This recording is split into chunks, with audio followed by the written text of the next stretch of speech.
Hello guys, तो आप सभी का स्वागत है मेरे इस चैनल की नई वीडियो में। तो आज हम जो मूवी एक्सप्लेन करने वाले हैं वो है द कंजूरिंग पार्ट 2। इस मूवी का पार्ट 1 मैंने पहले ही एक्सप्लेन कर दिया है, आप जाकर के मेरे चैनल पे देख सकते हैं।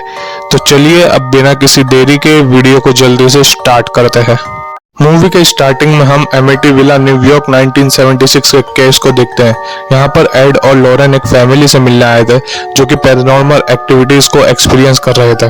तो लॉरेंस जब उस घर में मौजूद आत्माओं से कांटेक्ट करती है तो उसे पता चलता है कि इस घर में एक फैमिली थी जिसमें हस्बैंड, वाइफ और उनके बच्चे थे। हस्बैंड ने अपने हाथों से अपनी वाइफ और अपने बच्चों को गोली मारकर उनकी हत्या कर दी थी और फिर उसके बाद उसने आत्महत्या कर ली थी। वहीं लॉरेंस को उस बच्चे की आत्मा दिखती है जिसे गोली मारकर मार दिया था। उसकी आत्मा का पीछा करते करते लॉरेंस स्टोर रूम में पहुंच जाती है। वहां उसे सभी बच्चों की आत्मा दिखती है और वो लोग एक मिरर की तरफ इशारा करके लॉरेंस को कुछ बताना चाहते थे। जैसे ही लॉरेन मिरर पे से पर्दा हटाती है तो उसे उसके पीछे एक नन के भेष में शैतान दिखता है और वो पीछे पलट के देखती है तो कुछ नहीं था। और जैसे ही जब एक बार फिर से मिरर की तरफ देखती है तो वो शैतान उसका गला दबा लेता है। लेकिन जब लॉरेंस को होश आता है तो देखती है कि वो खुद ही अपना गला दबा रही थी। इसके बाद लॉरेंस अपनी दुनिया में वापस आ जाती है। इसके बाद हम मूवी का टाइटल देखते हैं। इसके बाद हम हमारी मूवी की मेन कैरेक्टर जेनेट को देखते हैं जो कि लंदन से है। वो अपने स्कूल में अपनी फ्रेंड के साथ बैठकर बातें कर रही थी और उसकी फ्रेंड सिगरेट पी रही थी। तभी स्कूल की टीचर आके दोनों को पकड़ लेती है और डांट लगाती है सिगरेट के लिए। उसके बाद स्कूल की छुट्टी हो जाती है और हम देखते हैं कि जेनेट अपने भाई और बहनों के साथ अपने घर आती है। उसकी बहन का नाम था मार्गरेट और दोनों भाई का नाम था बिली और जॉनी। जेनेट की मॉम एक सिंगल मदर है जिसके हस्बैंड ने उसे छोड़ दिया है। हम देखते हैं कि उसकी मदर उसकी टीचर से फोन पर बात कर रही है जो कि जेनेट के लिए शिकायत कर रही है। जेनेट जब घर आती है तो उसकी मम्मी उसे सिगरेट के लिए बहुत डांटती है और जेनेट तो उससे बोलती है कि मैंने तो सिगरेट पी ही नहीं थी, वो तो सिर्फ मेरी फ्रेंड पी रही थी। वहीं हम देखते हैं कि रात को जॉनी उसकी मॉम पैगी के साथ बैठकर कुछ बातें कर रहा था और जॉनी के पास खुद का अपना एक खेलने वाला टेंट भी है। वहीं दूसरी तरफ हम देखते हैं कि जेनेट अपने रूम में बैठकर कुछ कर रही थी। जब उसकी बहन मार्गरेट उससे पूछती है तो जेनेट बताती है कि ये वीजी बोर्ड से हम हमारे सवालों के जवाब ढूंढ सकते हैं। तो उसकी बहन मार्गरेट भी उसके साथ बैठ जाती है। जेनेट वीजी बोर्ड से सवाल पूछती है कि उसके फादर कब वापस आएंगे, लेकिन वो उससे कुछ रिस्पॉन्स नहीं मिलता तो जेनेट नाराज हो जाती है और उसे अपने बेड के नीचे रख देती है। इसके बाद हम देखते हैं कि उसी रात को अचानक से जब जेनेट की आंख खुलती है तो वो अपने आप को नीचे वाले रूम में पाती है। जेनेट सोच में पड़ जाती है कि वो सोई तो ऊपर थी तो नीचे कैसे आ गई। ऊपर वाले रूम के दरवाजे पर कोई बहुत जोर से नॉक करता है। आवाज सुनकर मार्गरेट की भी आंख खुल जाती है। वो जेनेट को देखती है तो वहां जेनेट नहीं थी। मार्गरेट जब जाकर दरवाजा खोलती है तो देखती है कि वहां कोई नहीं है, लेकिन तभी नीचे से जेनेट आ जाती है। तो मार्गरेट को ये लगता है कि वो जेनेट ही थी जो दरवाजे पर नॉक कर रही थी। वहीं सीन शिफ्ट होता है और हम देखते हैं कि एड और लॉरेन एक टॉक शो में आए हुए हैं जहां उनकी डिबेट एक डॉक्टर के साथ थी पैरानॉर्मल चीजों को लेकर। डॉक्टर बताता है कि पैरानॉर्मल चीजों जैसा कुछ नहीं होता और एड और लॉरेन भी एक फ्रॉड है। ये सुनकर एड बहुत गुस्सा हो जाता है और उस टॉक शो में से बीच में से ही चला जाता है। इसके बाद हम देखते हैं कि जेनेट और बिली रात को बिली के खिलौने से खेल रहे थे जिसमें होता है क्रूक्ड मैन। तभी जेनेट की मॉम आके दोनों बच्चों को सुला देती है। इसके बाद रात को बिली को जब प्यास लगती है और वो पानी पीने नीचे किचन में जाता है तो किचन की विंडो से देखता है कि उसके घर के बाहर गार्डन में झूला जो था वो अपने आप हिल रहा था, मानो जैसे उसके ऊपर कोई बैठकर झूल रहा हो। वहीं दूसरी तरफ जेनेट नींद में कुछ बड़बड़ा रही थी। ये सब सुनकर उसकी बहन मार्गरेट की भी आंख खुल जाती है। जब वो उठकर देखती है तो जेनेट बैठे बैठे किसी से बात कर रही थी। बात करते करते अचानक से जेनेट दीवार की तरफ देखकर किसी बूढ़े आदमी की आवाज में जोर जोर से चिल्लाने लगती है। ये देखकर तो मार्गरेट भी चौंक जाती है और वो जाकर जेनेट को सुला देती है। जेनेट को सुलाकर मार्गरेट भी अपने बेड पर आकर सो जाती है, लेकिन अचानक से जेनेट उसके पीछे आकर जोर से चिल्लाने लगती है। मार्गरेट चौंक कर उठ जाती है और फिर जब वो जेनेट को नींद से उठाकर पूछती है तो जेनेट बोलती है कि शायद मैं नींद में बोल रही थी और जाकर सो जाती है। इसके बाद हम देखते हैं कि बिली जब पानी पीकर अपने रूम में ऊपर आ रहा था तो उसे नीचे पड़ा हुआ उसका खिलौना मिल जाता है। वो अपने खिलौने को लात मारकर टेंट में नाक देता है, लेकिन टेंट में से खिलौना वापस बाहर आ जाता है। ये देखकर बिल्ली डर जाता है और अपने रूम में जाकर बेड पर लेट जाता है, लेकिन वो खिलौना उसके रूम में भी आ जाता है। तो ये देख के बिल्ली और ज्यादा डर जाता है और फौरन उसकी मम्मी पास चले जाता है। जब उसकी मॉम टेंट पास जाकर देखती है तो उसे वहां पर कोई नहीं दिखता। तभी उसकी मॉम को नीचे से कुछ आवाज आती है। जब उसकी मॉम जाके देखती है तो वहां जेनेट लेटी हुई थी कुर्सी पर बैठे हुए। उसकी मॉम जेनेट को उठाकर उससे पूछती है तो जेनेट कहती है कि शायद मैं नींद में चलते चलते यहाँ आ गई थी। और उसकी मॉम देखती है कि जेनेट को बुखार भी है। बुखार की वजह से जेनेट अगले दिन स्कूल नहीं जाती और घर पर अकेली बैठकर टीवी देख रही होती है। जेनेट को जब चैनल चेंज करना होता है और वो रिमोट से ट्राई करती है तो रिमोट वर्क नहीं कर रहा था। तो जेनेट रिमोट को वहीं सोफे पर रख देती है, लेकिन जब थोड़ी देर बाद जेनेट देखती है तो रिमोट वहां था ही नहीं। जेनेट रिमोट ढूंढ ही रही थी कि तभी उसकी मम्मी का कॉल आ जाता है। जेनेट कॉल पर उसकी मम्मी से बात कर रही थी, तभी जेनेट देखती है कि उसी सोफे वाली कुर्सी पर रिमोट रखा हुआ है। डरी हुई जेनेट रिमोट लेकर टीवी देखने बैठ जाती है कि तभी अचानक से टीवी खराब हो जाती है। जेनेट जब टीवी पास जाकर उसे ठीक करती है तो अचानक से उसे टीवी के कांच में पीछे बैठा हुआ एक बूढ़ा शख्स दिखाई देता है, लेकिन जब जेनेट पीछे मुड़कर देखती है तो वहां पर कोई नहीं था। तभी अचानक से जेनेट के पीछे से वो बूढ़ा शख्स आवाज लगाता है। ये आवाज सुनकर जेनेट बहुत ही ज्यादा डर जाती है। इसके बाद सीन शिफ्ट होता है और हम एड और लॉरेन को देखते हैं। एड किसी की पेंटिंग बना रहा था। जब लॉरेन जाकर देखती है तो वो उसी शैतान की पेंटिंग बना रहा था जो कि लॉरेन को अक्सर विजन में दिखाई देता है। इसके बाद हम जेनेट को देखते हैं जो कि रात में अपने हाथ से बेड को बांधकर सो रही थी ताकि वो नींद में कहीं निकल ना जाए। आधी रात को जब जेनेट की आंख खुलती है तो वो जमीन पर सोई हुई थी और उसकी रस्सी भी खुल चुकी थी। तभी जेनेट को रूम के बाहर से कुछ आवाजें आती है। जेनेट जब टॉर्च ले जाकर नीचे रूम में देखती है तो उसे वही चेयर हिलती हुई नजर आती है। जेनेट डर के अपने रूम की तरफ जाकर चद्दर ओढ़कर सो जाती है। तभी कोई अचानक से जेनेट की चद्दर हटा देता है। जेनेट की आवाज सुनकर उसकी बहन मार्गरेट भी उठ जाती है। तभी जेनेट और मार्गरेट दोनों का बेड बहुत ही तेजी से हिलने लगता है। दोनों बहन डर कर अपनी मम्मी के रूम में जाती हैं। उनकी मम्मी को सब कुछ बताती है। जेनेट ये भी बताती है कि उसके शरीर पर निशान भी बन चुके हैं। जब उसकी मॉम जेनेट के रूम में जाकर देखती है तो वहां सब कुछ ठीक था। उसकी मॉम को जेनेट के बेड के नीचे से वही ऊर्जा बोर्ड मिलता है, जिससे उसकी मॉम को लगता है कि ये दोनों मस्ती कर रही थी। पेगी जेनेट और मार्गरेट को डांटी रही थी। तभी पेगी की नजरों के सामने ही रूम में रखा हुआ सामान अचानक से हिलने लगता है। ये देखकर तो पेगी भी चौंक गई थी। पूरी फैमिली डर के मारे वो घर छोड़कर अपने पड़ोसी के घर में भागते हैं। पेगी अपने पड़ोसियों के घर जाकर उनको अपनी सारी आप बीती बताती है। उनके पड़ोसी पुलिस को बुलाते हैं। पुलिस पेगी के घर की अच्छे से इन्वेस्टिगेशन करती है। पुलिस जब इन्वेस्टिगेशन कर ही रही थी तभी उनको दीवारों में से कुछ आवाज आती है। दीवार को अच्छे से देखने के लिए लेडी ऑफिसर अपने ऑफिसर से चेयर मंगाती है। उसका ऑफिसर डाइनिंग रूम में से चेयर ला कर दे देता है। लेडी ऑफिसर दीवार को चेक करती है, लेकिन वहां से कुछ सबूत नहीं मिलता। तभी अचानक से वो चेयर मूव करती है और वहीं डाइनिंग रूम में चली जाती है। ये देखकर तो पुलिस ऑफिसर भी चौंक गई थी। दोनों ऑफिसर्स तुरंत घर के बाहर निकल जाते हैं और लेडी ऑफिसर पेगी को बताती है कि यह हमारे बस का मामला नहीं है, उसे चर्च या फिर किसी प्रीस्ट से बात करनी चाहिए। नेक्स्ट सीन में हम लॉरेन और जूडी को देखते हैं। वो दोनों एक रूम में बैठे हुए थे। तभी जूडी को बाहर से कुछ आवाज आती है तो जूडी चेक करने चली जाती है। जब लॉरेन देखती है कि जूडी उसके आसपास नहीं है तो वो भी उसे ढूंढने चली जाती है। जूडी हॉलवे में खड़ी थी। जब वो लॉरेन को मिलती है तो लॉरेन उससे पूछती है और जूडी सामने की तरफ इशारा करके लॉरेन को बताती है कि वो कौन खड़ा है। लॉरेन जब सामने देखती है तो वही शैतान था। लॉरेन जूडी को अंदर रूम में भेज देती है और खुद उस शैतान के पीछे पीछे उसे ढूंढने चली जाती है।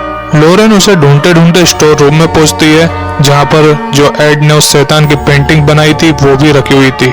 लॉरेन उस पेंटिंग को देख ही रही थी कि तभी अचानक से रिकॉर्डर चालू हो जाता है जिसमें म्यूजिक बजने लगता है। लॉरेन जाकर के उस रिकॉर्डर को बंद कर देती है। तभी लॉरेन को दीवार पर उस शैतान का काला साया दिखता है जो कि धीरे धीरे उस पेंटिंग की तरफ बढ़ रहा था। उस पेंटिंग के एकदम पास आते ही पेंटिंग के पीछे से शैतान के 2 हाथ निकलते हैं और अचानक से वो पेंटिंग लोरेन के पीछे भागने लगती है। लोरेन डर के मारे जाके गिर जाती है। फिर लोरेन को वही शैतान दिखता है जो कि लोरेन को देख के हंस रहा था। लोरेन उससे पूछती है कि आखिर तू क्या चाहता है, तब वो शैतान लोरेन को बताता है। लोरेन को वहां पर एड खड़ा हुआ दिखता है जिसके आर पार झाड़ की पूरी डाली चली गई थी और वो शैतान साफ संदेशा दे रहा था कि एड और लोरेन जो करते हैं वो उन्हें नहीं करना है, वरना वो उन्हें मार देगा। तभी जूडी लोरेन को होश में लाती है और लोरेन देखती है कि ये सब उसका विजन था और लोरेन जो हाथ में बाइबल पढ़ रही थी उसके भी पन्ने फट चुके थे। इसके बाद हम देखते हैं कि पेगी को एक रिपोर्टर मिलता है जो कि पेगी से कहता है कि उसे उसके घर में होने वाली भूतिया घटनाओं के बारे में पता है और वो इन चीजों को पब्लिकली बताना चाहता है। वो रिपोर्टर पेगी से कहता है कि इससे उन्हें भी मदद मिलेगी, तो पेगी राजी हो जाती है। हम देखते हैं कि वो रिपोर्टर उस घर के बारे में एक वीडियो भी पब्लिश करता है। उस वीडियो में गवाह के तौर पर वो दोनों पुलिस ऑफिसर्स भी होते हैं। जल्द ही पेगी के घर में बहुत सारे रिपोर्टर्स आ जाते हैं जिन्हें जेनेट का इंटरव्यू चाहिए था। इंटरव्यू के लिए जेनेट रेडी हो जाती है। इंटरव्यू के दौरान ही जेनेट को अचानक से कुछ होने लगता है और वो बूढ़े आदमी की आवाज में सबसे बातें करती है। जेनेट की ऐसी आवाज सुनकर तो सब रिपोर्टर चौंक जाते हैं, लेकिन वहीं पर एक लेडी रिपोर्टर थी जिसे अभी भी जेनेट पर डाउट था। जल्द ही ये स्टोरी न्यूज़पेपर के थ्रू सभी जगह फैल जाती है। इसके बाद हम रात को बिली का क्रूक्ड मैन वाला खिलौना देखते हैं जिसमें से क्रूक्ड मैन गायब था। वहीं रात को जब बिली की आंख खुलती है तो देखता है कि उनके पड़ोसियों का डॉग दरवाजे पर खड़ा हुआ है। बिली को लगता है कि उसे बाहर जाना है तो दरवाजा खोलने के लिए चले जाता है, लेकिन तभी वो डॉग अचानक से क्रूक्ड मैन बन जाता है। ये देखकर बिली चौंक जाता है। वो क्रूक्ड मैन बिली का पीछा करने लगता है तो बिली भागकर उसकी मम्मी के पास जाता है। बिली सबको बताता है। तभी सब लोग देखते हैं तो बाहर से क्रूक्ड मैन की आवाज आ रही थी और परछाई में भी वही दिख रहा था, लेकिन अचानक से सामने जेनेट आ जाती है और वो जोर से चिल्लाकर बेहोश हो जाती है। जेनेट का वही इंटरव्यू फादर एड और लोरेन को सुनाता है। 11 साल की बच्ची की ऐसी आवाज सुनकर एड और लोरेन भी चौंक जाते हैं। फादर उनसे कहता है कि उन्हें लंदन जाकर इस मामले में सच्चाई पता करनी है। इस काम के लिए एड तो हाँ बोल देता है, लेकिन लोरेन अभी भी चिंता में होती है। लोरेन एड को बोलती है कि हमें कुछ टाइम तक ये काम नहीं करना है। एड जब लोरेन से पूछता है तो लोरेन एड को बताती है कि उसने जो पेंटिंग बनाई थी वो शैतान असली में है और उस फ्रेंच किसान के एक्सोर्सिज्म के दौरान जो एड ने विजन देखा था वो भी उस शैतान का ही था। अगर आपने द कंजूरिंग 1 की एक्सप्लेनेशन देखी है तो आपको पता होगा कि वो फ्रेंच किसान कौन था। लेकिन एड लोरेन से कहता है कि उस परिवार को हमारी जरूरत है और लोरेन राजी हो जाती है। एड और लोरेन जेनेट के घर आ जाते हैं। एड जब जेनेट का रूम देखता है तो वहां पर सारा सामान बिखरा हुआ था और दीवारों पर सब जगह क्रॉस लगे हुए थे। पेगी एड को बताती है कि ये क्रॉस उनके पड़ोसियों ने लगाए हैं ताकि बुरी आत्मा से बचे रह सके। नेक्स्ट सीन में हम देखते हैं कि एड और लोरेन जेनेट का इंटरव्यू ले रहे थे। वो जेनेट को पानी पिला देते हैं ताकि उससे उन्हें इस बात की गारंटी मिल जाए कि जेनेट अपने गले से वो बूढ़े आदमी की आवाज नहीं निकाल रही थी। एड उस आत्मा से कुछ सवाल करता है, लेकिन जेनेट एड को बताती है कि अगर वो सब जेनेट की तरफ ही देखते रहेंगे तो वो आत्मा नहीं आएगी। तभी सभी लोग जेनेट की तरफ से मुंह फेर लेते हैं और उसी वक्त वो बूढ़े आदमी की आत्मा आ जाती है। एड उससे सवाल करता है कि वो क्यों बच्ची को परेशान कर रहा है, तो वो आत्मा कहती है कि ये घर मेरा है और वो चाहता है कि ये सब यहाँ से चले जाए। तभी जब वो भड़काऊ हो रहा होता है तो एड उसे क्रॉस दिखाकर शांत कर देता है। इसके बाद हम देखते हैं कि रात को जेनेट एक बार फिर से खुद के हाथ बांध के सो रही थी। तभी अचानक से जेनेट की जब आंख खुलती है तो खुद को नीचे वाली रूम की सीलिंग पे चौंटा हुआ पाती है और वहीं उसके पास चेयर पर बैठा था वही ओल्ड मैन। जेनेट उससे पूछती है कि तुम हमें क्यों तंग कर रहे हो, तो वो ओल्ड मैन कहता है कि ये मेरा घर है और उन सभी को घर छोड़ के जाना पड़े। तभी ओल्ड मैन उसकी चेयर पे से उठ के ऊपर वाले रूम में चला जाता है और जेनेट को भी वहीं खींच लेता है। जब उस रूम की दीवारों को जेनेट देखती है तो वहां पर जो भी क्रॉस लगाए हुए थे वो सब उल्टे हो जाते हैं और अचानक से कोने में से वही ओल्ड मैन निकल के आता है जो जेनेट के पीछे पड़ जाता है। जेनेट चिल्लाती है और उसकी आवाज सुन के उसकी मॉम भी आ जाती है, लेकिन उस रूम में ताला लगा हुआ था। उसकी मॉम दरवाजे के बाजू में एक कोने में से देखती है तो उसे जेनेट चिल्लाती हुई दिखती है और उसके पास वही ओल्ड मैन भी दिखता है। एड और लॉरेन भी आ जाते हैं। वो लोग खोलकर जेनेट को बचाते हैं। वहाँ उन्हें वो ओल्ड मैन की आत्मा तो नहीं दिखती, लेकिन लॉरेन को दीवार पे लगा हुआ क्रॉस हिलता हुआ दिखता है। इसके बाद हम देखते हैं कि पेगी और एड दोनों बेसमेंट में जाते हैं। एड पेगी की वॉशिंग मशीन ठीक कर रहा होता है। तभी पेगी को एड के पीछे कोई खड़ा हुआ दिखता है। पेगी एड को बताती है, लेकिन जब एड पीछे देखता है तो वहां कोई नहीं था। तभी पेगी खुद के नीचे देखती है तो उसे पानी के अंदर वही ओल्ड मैन दिखता है जो कि उसका हाथ पकड़ लेता है। वो पेगी को पानी के अंदर खींच रहा था, लेकिन एड आके उसे बचा लेता है। जब एड अंदर पानी में हाथ डाल के देखता है तो उसे किसी बूढ़े आदमी के दांत दिखते हैं। ऊपर रूम में जेनेट और बाकी बच्चे क्रिसमस ट्री डेकोरेट कर रहे थे। तभी जेनेट को किचन में से कुछ आवाज आती है, लेकिन जोनी बोलता है कि मैं जाके देखता हूँ। जोनी जब किचन में जाता है तो उसे टेबल पर बहुत सारी नाइफ रखी हुई दिखती है, लेकिन वहाँ और कुछ नहीं था। जोनी उसकी सिस्टर और ब्रदर को बोलता है कि यहाँ कुछ नहीं है। तभी उसे उसके बाजू में ही जेनेट बैठी हुई दिखती है जिसके हाथ में छुरी थी। ऊपर से बच्चों के चिल्लाने की आवाज आती है तो एड और पेगी और बाकी सब भी आ जाते हैं। जब सभी लोग किचन के अंदर जाकर देखते हैं तो वहाँ सारा सामान बिखरा हुआ था। उन्हें जोनी तो वहीं मिल जाता है, लेकिन जेनेट कहीं दिखाई नहीं दे रही थी। तभी उन्हें जेनेट एक वुडन दीवार के पीछे इलेक्ट्रिक रूम में फंसी हुई दिखती है। जेनेट की हालत बहुत खराब थी। तभी एड उसे क्रॉस दिखाता है और वो बेहोश हो जाती है और सभी लोग मिलकर उसे बाहर निकाल लेते हैं। इसके बाद वही लेडी रिपोर्टर सभी लोगों को बताती है कि जेनेट के ऊपर कोई भूत नहीं है और ये सब चीजें जेनेट ने की है। वो उन्हें किचन में लगा हुआ कैमरे की रिकॉर्डिंग बताती है जिसमें दिखता है कि जेनेट ही सारा सामान तोड़ रही थी। इसके बाद वो सभी लोग पेगी से इस बारे में पूछते हैं। वो लेडी रिपोर्टर पेगी से कहती है कि वो और उसकी बेटी जेनेट मिलकर ये नाटक कर रहे हैं ताकि उन्हें पब्लिसिटी मिल सके।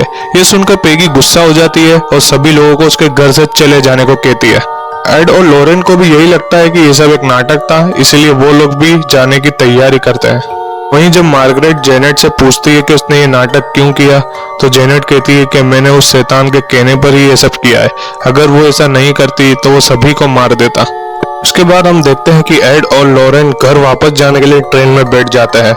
एड को उसके सामान में से 2 रिकॉर्डिंग मिलती है। ये वही रिकॉर्डिंग थी जो एड ने रिकॉर्ड करी थी जब वो बूढ़ा शख्स जेनेट पर हावी हुआ। जब उन दोनों रिकॉर्डेड की आवाज को एड मिलाकर देखता है तो उसे उस बूढ़े शख्स का मैसेज मिलता है जिसमें वो कह रहा था कि वो मुझे जाने नहीं दे रहा। तभी लॉरेन को विजन आता है जिसमें उसे वही बूढ़ा शख्स दिखाई देता है। वो बूढ़ा शख्स लॉरेन को बताता है कि ये घर मेरा ही है और इस घर में मैं मर चुका था, लेकिन वो वापस उसकी फैमिली से मिलने आया था। लेकिन वो बताता है कि वो मुझे वापस नहीं जाने दे रहा। लॉरेन उससे पूछती है कि कौन नहीं जाने दे रहा। तभी लॉरेन को वही शैतान दिखता है जिसके काबू में वो बूढ़े शख्स की आत्मा थी। लॉरेन एड को कहती है कि हमें उस घर में वापस जाकर जेनेट की मदद करनी चाहिए। दूसरी तरफ जेनेट पर वो शैतान हावी हो जाता है। वो अपनी बहन मार्गरेट को हवा में उछालकर पटक रही थी। तभी उसकी माँ सभी बच्चों को लेकर घर से बाहर आ जाती है। उसी वक्त एड और लॉरेन भी आ जाते हैं। जेनेट घर के अंदर अकेली थी, लेकिन दरवाजा बंद हो चुका था। एड को बेसमेंट का रास्ता दिखता है तो वो फौरन वहीं से जाने की कोशिश करने लगता है। एड के पीछे लॉरेन भी आती है, लेकिन वो डोर क्लोज हो जाता है तो एड अकेला ही अंदर चला जाता है। एड एक वुडन फ्लोर को तोड़कर ऊपर रूम में चले जाता है। जैसे ही एड ऊपर रूम में आता है उसी वक्त गैस की पाइप फूटती है और सारा धुआं एड की आंख में चले जाता है, जिससे एड को अच्छे से दिखाई नहीं देता। वहीं दूसरी ओर लॉरेन को याद आता है कि उस शैतान ने उसका नाम लॉरेन को बताया था। वो जल्दी से जाकर अपनी गाड़ी में रखी हुई बाइबल निकालती है और उसे याद आता है कि उस दिन विजन में जब वो बाइबल फाड़ रही थी तो वो असल में उस शैतान का नाम ही लिख रही थी। जब वो अच्छे से देखती है तो उसे उस शैतान का नाम दिखता है जो कि था वलक। उसी वक्त जोरदार बिजली पेड़ पर आके गिरती है और उसकी डंकाल टूटकर नोकीली हो जाती है। वो वैसे ही दिख रही थी जो लॉरेन को विजन में दिखाई देता था। उसके बाद हम देखते हैं कि एड बिल्ली के टेंट पास जाता है तो उसे वही क्रूगमैन वाला खिलौना दिखता है। उसमें क्रूगमैन था, लेकिन अचानक से वो गायब हो जाता है। वहीं जब एड सामने देखता है तो क्रूगमैन उसके सामने ही था। एड उसे देखकर चौंक जाता है। तभी क्रूगमैन एड के पीछे लग जाता है। एड क्रूगडमैन से पीछा छुड़ाकर जेनेट के रूम में पहुंचता है तो वहां जेनेट विंडो पास ही खड़ी थी और वो नीचे कूदने वाली थी। जेनेट जैसे ही विंडो से नीचे कूदती है तो एड जल्दी से आकर उसे पकड़ लेता है। फिर वहां पर लॉरेन भी आ जाती है। लॉरेन के आते ही वो शैतान भी उसे दिखने लगता है। शैतान लॉरेन को हवा में उठाकर दीवार पर चोटा देता है। तभी लॉरेन उसका नाम जोर से पुकारती है। उसका नाम सुनते ही वो शैतान कमजोर हो जाता है और वहां से भाग जाता है। एड जेनेट के साथ गिरने ही वाला था तभी लॉरेन जल्दी से जाकर उसका हाथ पकड़कर दोनों को ऊपर खींच लेती है। इतने स्ट्रगल के बाद आखिरकार एड और लॉरेन जेनेट को उस शैतान से बचा ही लेते हैं। अगले दिन सुबह एम्बुलेंस भी आ जाती है और वहीं एड और जेनेट बैठे हुए बातें कर रहे होते हैं और हम देखते हैं कि ये एनफील्ड का जो केस था वो एड और लॉरेन की हिस्ट्री में सबसे खतरनाक केस में से एक था। इसके बाद हम देखते हैं एड अपने कलेक्शन में बिली के क्रूगडमैन वाले खिलौने को भी शामिल कर लेता है और एड और लॉरेन का रोमांटिक डांस के साथ ये मूवी एंड हो जाती है। तो दोस्तों द कंजूरिंग 2 मूवी का बजट था $40 मिलियन और इसने वर्ल्ड वाइड कमाई की थी $320 मिलियन, यानी कि ये एक सुपर हिट मूवी थी। अब चलिए इस मूवी में मौजूद कुछ हिडन डिटेल्स के बारे में बात करते हैं। इसमें जो शैतान का नाम था वलक वो हमें बार बार मूवी में दिखाया जा रहा था। जैसे कि जब लॉरेन बाइबल पढ़ रही थी तब उसके बाजू में रखे कैबिनेट में भी हम अल्फाबेटिकल लेटर्स को देख सकते हैं जिसे मिलाने पर उस शैतान का नाम बनता है वलक। इसके बाद जब लॉरेन एड से बात कर रही थी तब भी हम वहां पीछे देख सकते हैं जहां पर एक दिल में लिखा हुआ था लव, जिसका वी बहुत ही बड़ा था और उसके नीचे लिखा हुआ था अलग। अगर हम उसके आगे वो वी मिला दे तो वही हो जाएगा वलक। इसके बाद जूडी जब खिलौने का नेकलेस बना रही थी तब भी हम उस नेकलेस में लेटर्स देख सकते हैं VALAK, जो कि होता है वलक। तो दोस्तों आज के लिए इतना ही। अगर मेरी ये वीडियो आपको अच्छी लगी हो तो वीडियो को लाइक और चैनल को सब्सक्राइब जरूर कर लेना। मैं आपसे जल्दी मिलूंगा द कंजूरिंग पार्ट 3 का एक्सप्लेनेशन लेकर, और द कंजूरिंग पार्ट 1 का एक्सप्लेनेशन भी चैनल पर अपलोड कर दिया है। आप चाहे तो उसे भी जाकर चेक कर सकते हैं। तब तक के लिए गुड बाय।